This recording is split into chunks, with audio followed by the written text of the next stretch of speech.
Today we are using social studies. Do you have the social studies book that you carry with you? It's next door. Oh, well, that's okay. I got a copy here. No big deal. We'll just use my copy. So we're just using these 3 pages of the text. But before we start, I'm going to write down what you already know about World War II or things going up to World War II.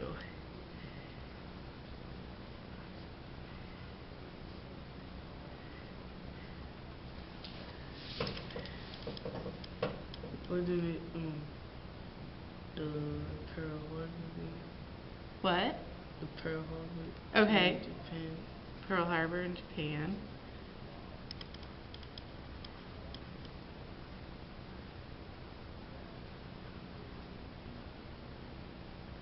What else?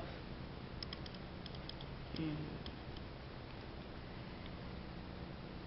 the atomic bomb, I think.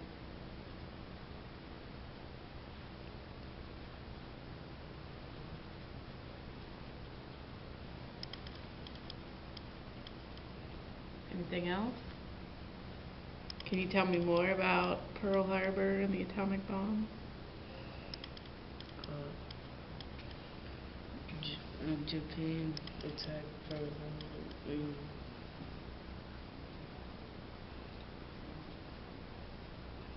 the United States created some nuclear bomb and like set it off in Japan and destroyed a lot of things.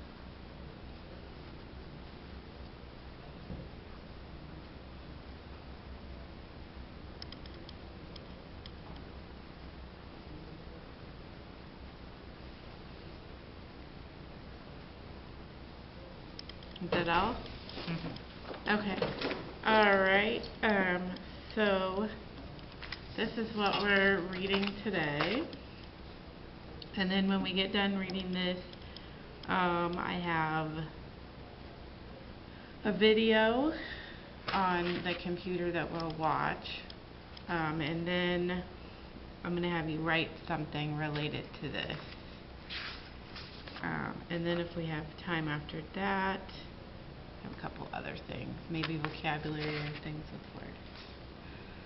Okay, so I'm going to do the same thing we did with the other reading yesterday. I'm going to read it aloud and practice that thinking aloud, like kind of like summarizing while you're reading.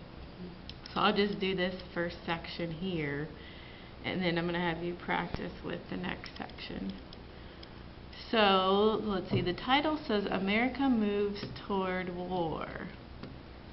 So that kind of tells you what, you know, they're probably going to talk about in this section. So I'm thinking, you know, what is it that's going to make people move toward war, and why is it maybe that they don't want war? And then this next heading says One American Story. So I'm thinking, well, that's probably going to be somebody speaking. And then it says 2 days after Hitler invaded Poland, President Roosevelt spoke reassuringly to Americans about the outbreak of war in Europe. So that makes me think, you know, Hitler goes into Poland, and then the president turns around and he's just, you know, trying to say things to the people to make them feel better. Maybe the Americans are starting to get nervous. And then it goes on to say, looks like something that Roosevelt said. It says, a personal voice, Franklin Delano Roosevelt. So I already know that he's the president during this time, and he's talking to the people. And he says, this nation will remain a neutral nation, but I cannot ask that every American remain neutral in thought as well. So there, I'm thinking he's saying they're not going to stay, he's not going to stay out of it and not do anything. But then I'm kind of wondering, well, what is he saying he is going to do? So then he goes on to say, even a neutral cannot be asked to close his mind or his conscience. So I'm thinking, well, that's kind of an interesting thing to say. Wonder what he means by that. And then he says, I have said not once but many times that I have seen war and I hate war. Now when I read that, I'm thinking, wow, that's a pretty strong statement, saying that he hates war. To me, that says that he really doesn't want to go to war. But then earlier he said they wanted to remain neutral. So to me, it's kind of like saying two different things at the same time. I don't know. That's a little interesting. And then he goes on to say, as long as it is my power to prevent, there will be no blackout of peace in the U.S. So then that makes me think, well, he says he hates war. He doesn't want to go to war, basically. But then he says they're going to stay neutral. But here he's saying that there will be no blackout of peace, meaning like there's always going to be peace and they'll do anything to make that. So I'm wondering, does he want to go to war or does he not? It almost sounds like he's trying to make a lot of different people happy, by saying, I'm going to make sure that there's peace, but I hate war. So it's kind of like he's trying to please a lot of different people.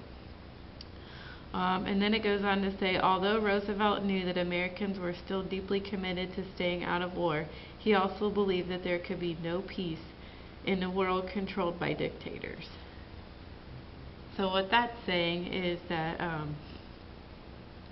Roosevelt understands what the people want, that they don't want to go to war, but he has his own beliefs that, in the world he doesn't want control by people that are, forcing things on other countries.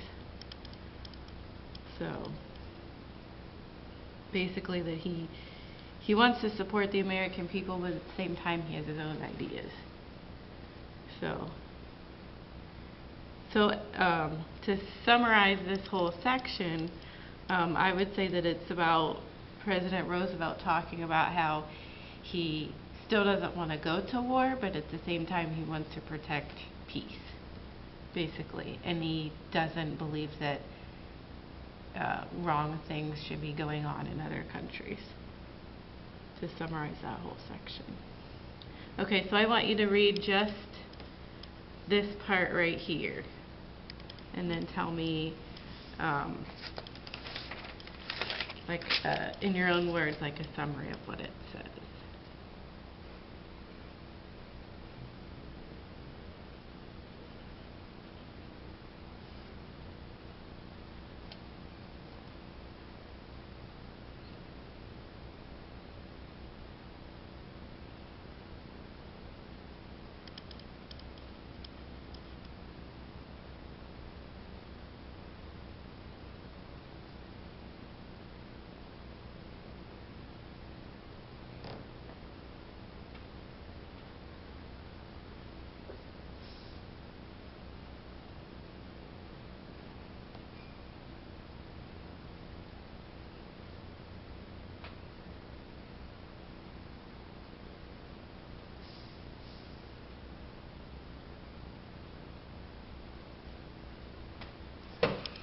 It's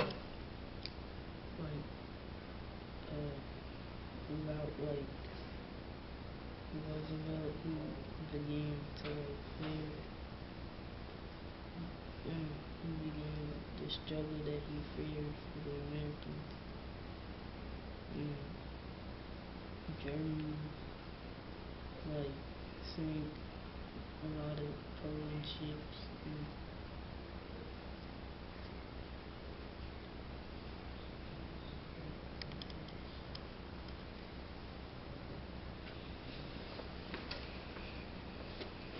Like you said, it's about Roosevelt. He began to struggle, that he feared for Americans. And what did you say after that? Germany sank a lot of Polish ships.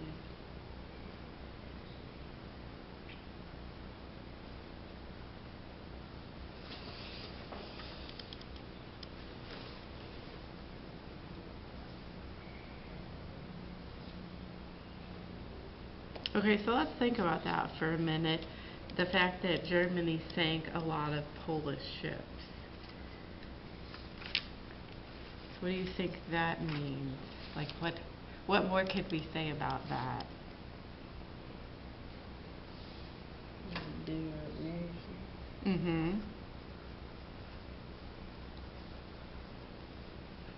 And how do you know that they're at war because of that?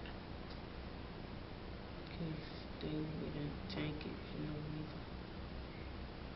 Right.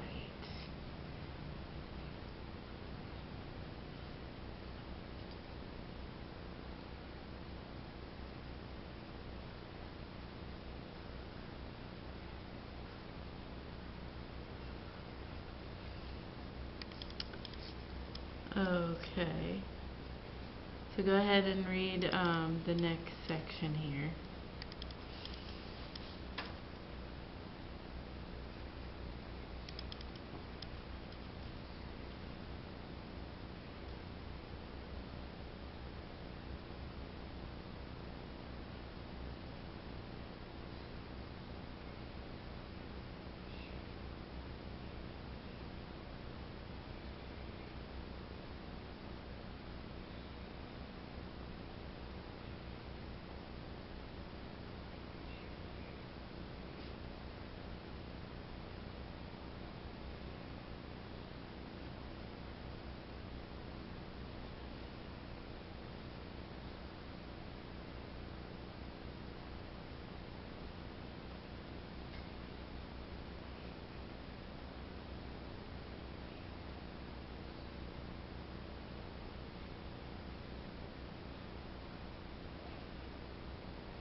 It's about when Roosevelt started cash and carry, which allowed other nations to buy U.S. arms as long as they pay cash and bring their own ships. And he used Britain and France when they defeat Hitler to keep the United States out of the war.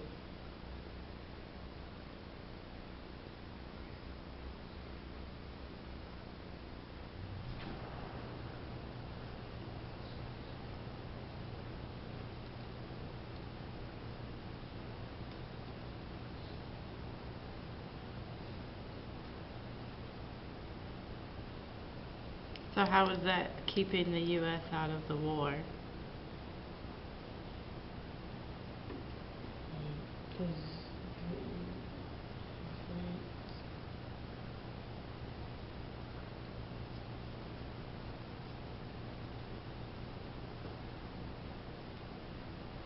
Because of what? Britain and France, Can you explain that more? like he thought Britain and France, if they defeat Hitler, will keep the United States out of the